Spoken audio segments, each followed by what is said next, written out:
He's a cute little bunny rabbit. Yes, he is a cute little bunny rabbit. Yes, he's so cute. Hello. I didn't see you there. Yeah, Dr Vesuvius here, Professor of Pretendology at the University of Unreal Life, and I'm studying wildlife. Yes, this is science, is important wildlife study. Yes, but bunnies and science of bunnies. So anyway, where were we last time? We were just about to head out on the railway to the industrial zone. Let's just close the door.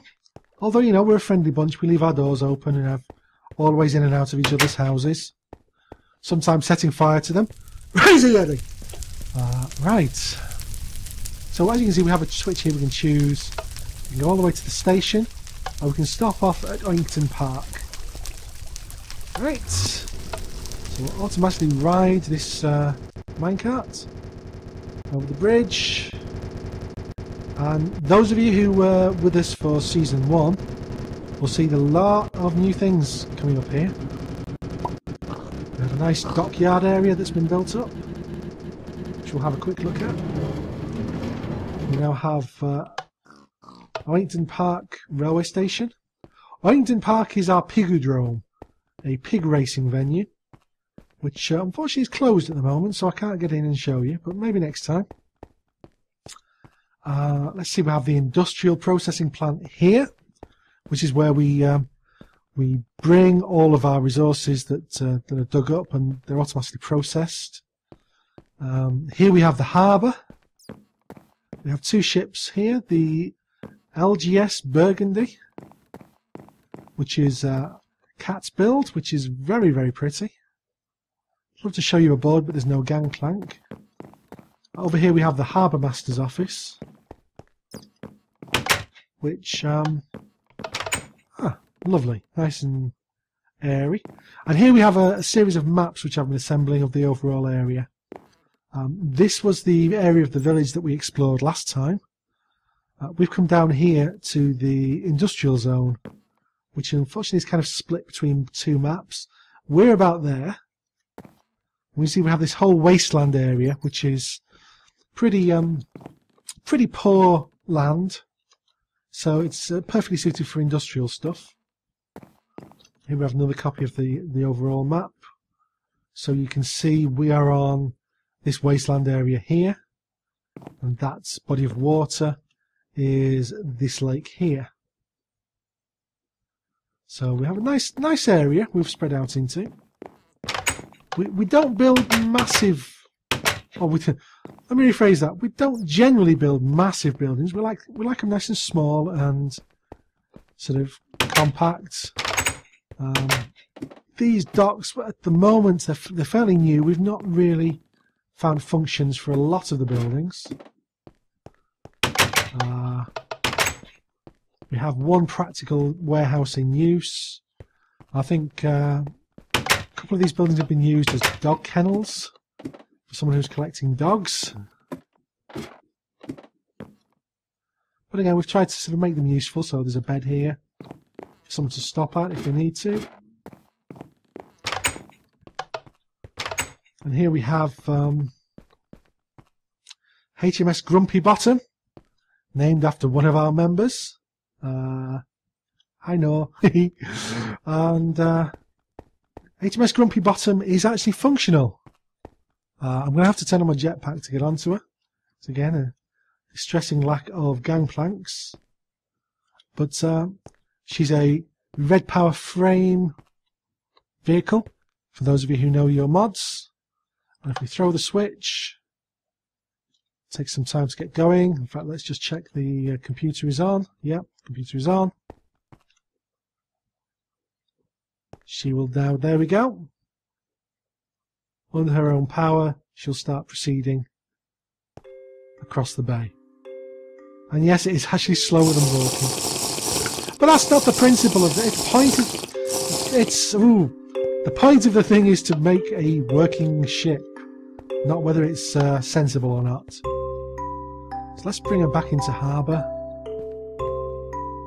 Come on. Is she gonna go?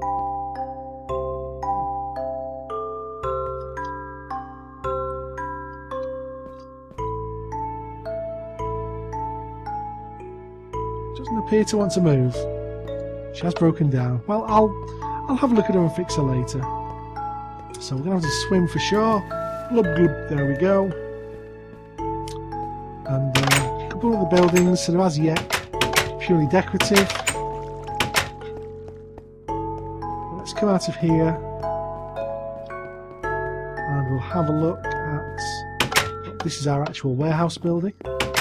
This is where I've basically dumped all of the low value, high volume things. At one point we had 7 million pieces of cobblestone in our storage, which was using up power.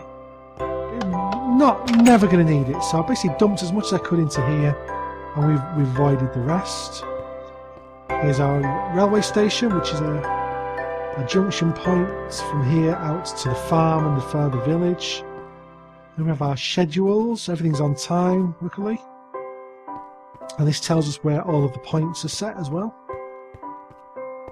Let's see, we have our auxiliary power system here. Oh, have we run out of biomass, or is that just a graphical glitch? No, it looks like we're running low. Crikey, okay. Oops. Well, that's going to be a job for today, sorting out the biomass production. Yep, it looks like we may have run out of fertilizer. Yep. So this was actually our secondary power production. It was originally intended as a backup, as almost a proof of concept.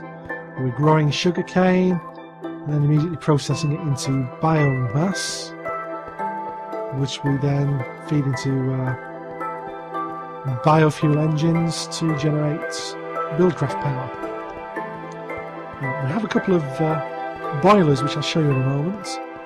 We have our third backup power here, which is lava. That leads down into a load of magmatic engines. One of our original power sources was oil, which we processed into fuel. And that we used to drive a boiler. Let's just get some fertilizer going. Fertilizer. Craft. Let's just start with 1024. And I'll just boop, boop, boop.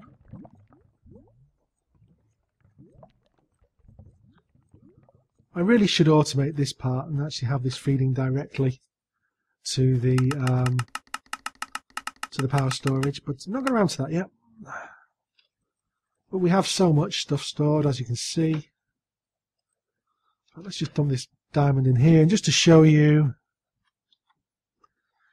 that is how wealthy we are. 6,200 diamonds. Oh, it's night time again, so I'm just going to sleep in my office. This is a processing plant, and I turned this into my office, so I spent most of my time, and since I was here most of the time, it made sense to put a cot down.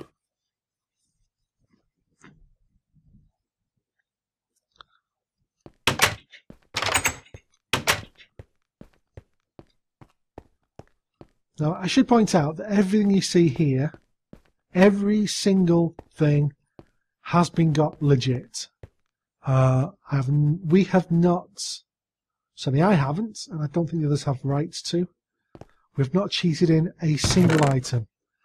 Where we have, in fact, you may have seen on that text, that chat message there on the log, giving one music disc. That was an accident after reinstalling Minecraft. NEI automatically goes into cheat mode, which means when you click on an item in the window, it gives it to you. Wherever that has happened, whatever it was, it goes straight into a lava pit. And that's the rule I play by, and I think the others do too as well. So no cheating, no cheatiness, 100% legit. So through here we have our main power plant, which is actually idle at the moment, but you see in here we have 3 different modes of power. We have redcraft power being generated by thermocouples, and up here we have 2 railcraft boilers, steam boilers, both currently idle, and a ton of buildcraft engines, steam engines, and an Industrial Craft 2 steam turbine. So between those we can basically... oh, there's more. Here's me saying that was it. Up here we have a whole load of furnaces which is taking blaze rods from a blaze rod farm. And that actually is fulfilling our Industrial Craft power requirements. We're okay for power. We have a few brownouts now and again, which we just need to sort of reinforce it. That's our red power storage. But again, we don't use an awful lot of red power these days.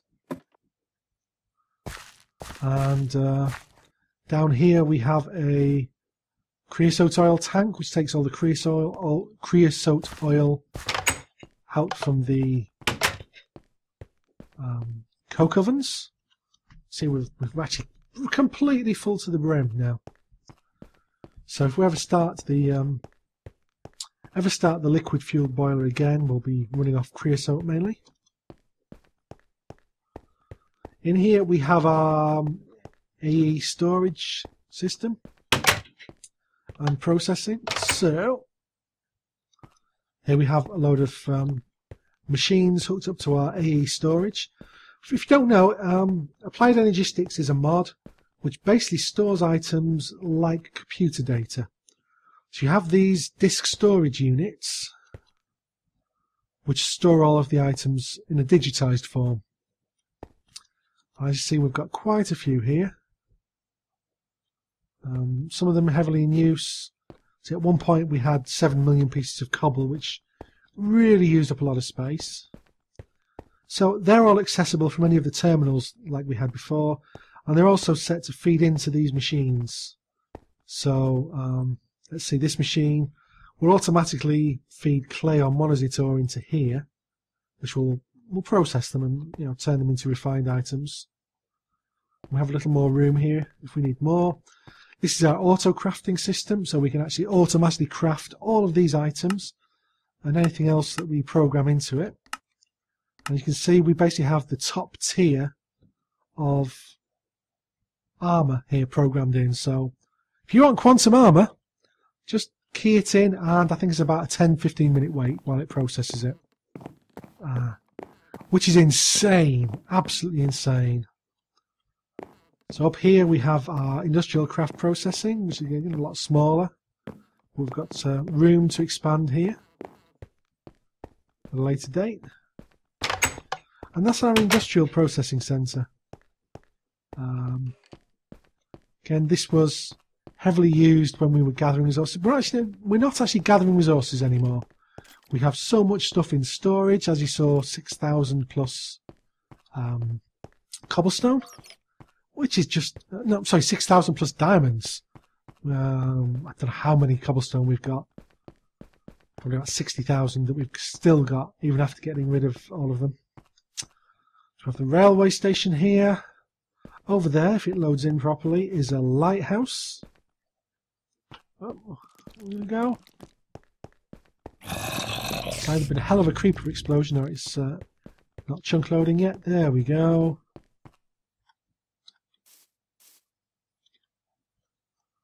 Up we go. Functioning lighthouse with a nether beacon.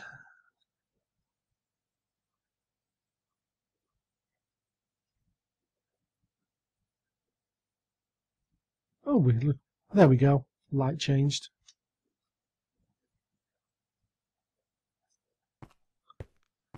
So, let's fly there. This is the other end of the railway. This will take us out to our farm. Again, we are well off for actual... I'm not supposed to show that bit there, so you didn't see nothing, right? And we already have enough supplies to keep us going for months and months on here. So this is not seeing as much use as it used to, but we have an escaped cow. We have a section of cows, chickens. We have an auto shearing system here. This is a Direwolf20 design, which again is just so elegant and simple, I just copied it directly. We have deer, venison on the hoof, from the Twilight Forest mod, which we also have. We have some boars over there by the pigodrome. Should really move them over here because they are purely for food, not for riding. So this is Cherry Hill Farm.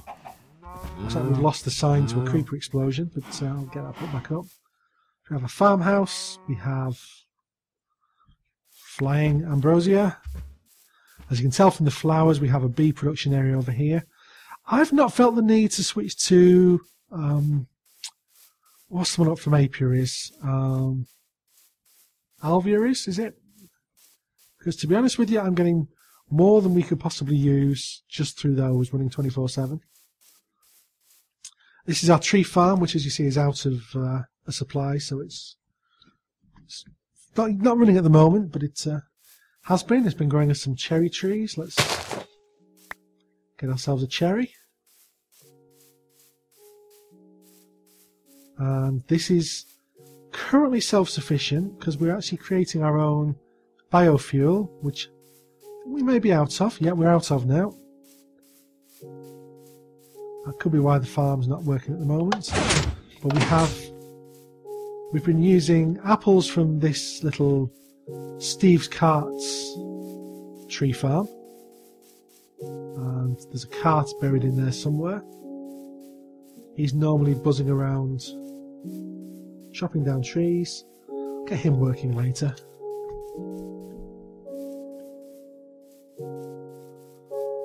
And over here we have our sort of our farm work building, which again we have our biogas processing. What we got? Yep. I've not been on the server for a couple of days, so that's why it's probably run out of resources. We can kickstart it again. So down here we have energy production. Now originally this was using magmatic engines, but switched over to the biofuel, or the biomass, and it's been enough to keep things going. I have massive power storage. I do tend to overdo things with the power storage, I have to admit. So that's it for the farm. Oh, no it's not. We have our industrial craft crops over here. Scoot over here. So this is where we grow the hops for the beer brewing. And that's like a full field of hops. Which is quite an achievement, I'm quite proud of that. And it takes quite a lot of work to maintain this, even though we have a machine. But I have to kind of like keep this fed every day.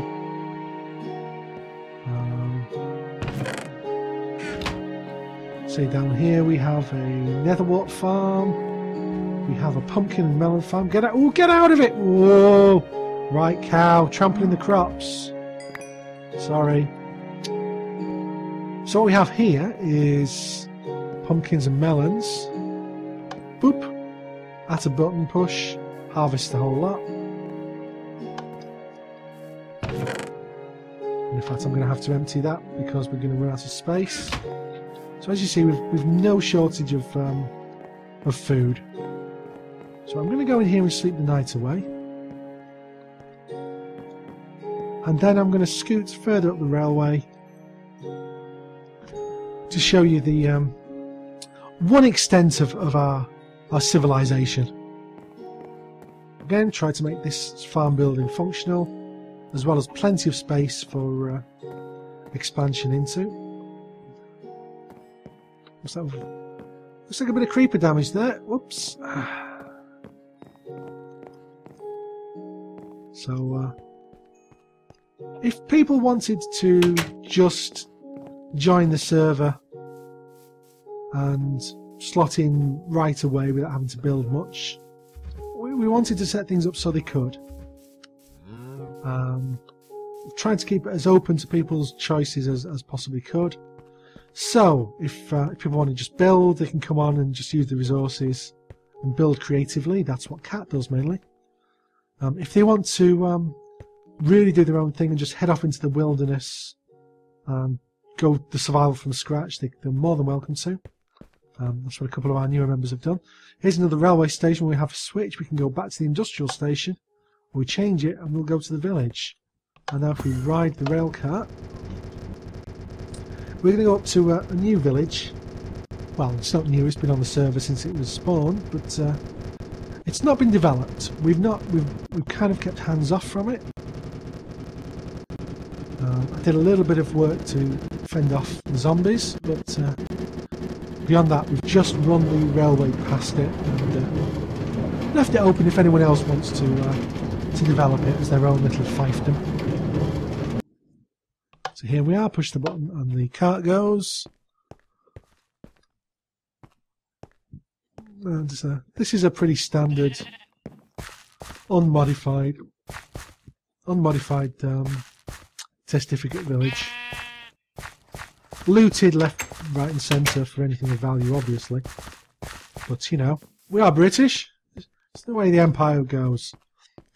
So there we have the switch. We can take us either to the farm or the industrial station.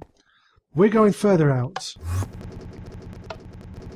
This is the end of the line we're heading to. An area that's really only just started construction. A place I like to call Pompeii-on-Sea. That's Dr Vesuvius.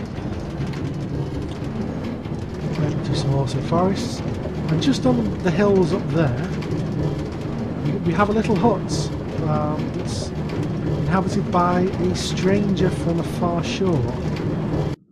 Maybe we might get to meet him at some point in this video series. So here we are at the end of the line. We haven't even finished building the station yet. This is going to be the location of Pompeii-on-Sea. We have a lovely little seaside harbour here. Ripe for development. Real estate possibilities are endless here. Oh, a little bit of lovely beach fronts. Nice little bay. So we're going to have like a pier with like an end of the pier show and some entertainments on, I think. I'll just nip through here. Speed up.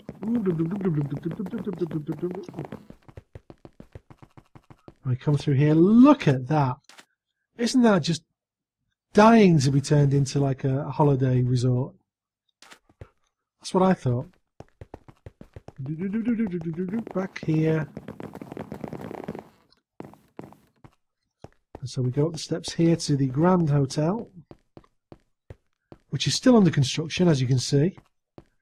But then if you go to a lot of Mediterranean resorts, I think pretty much every building there is still under construction.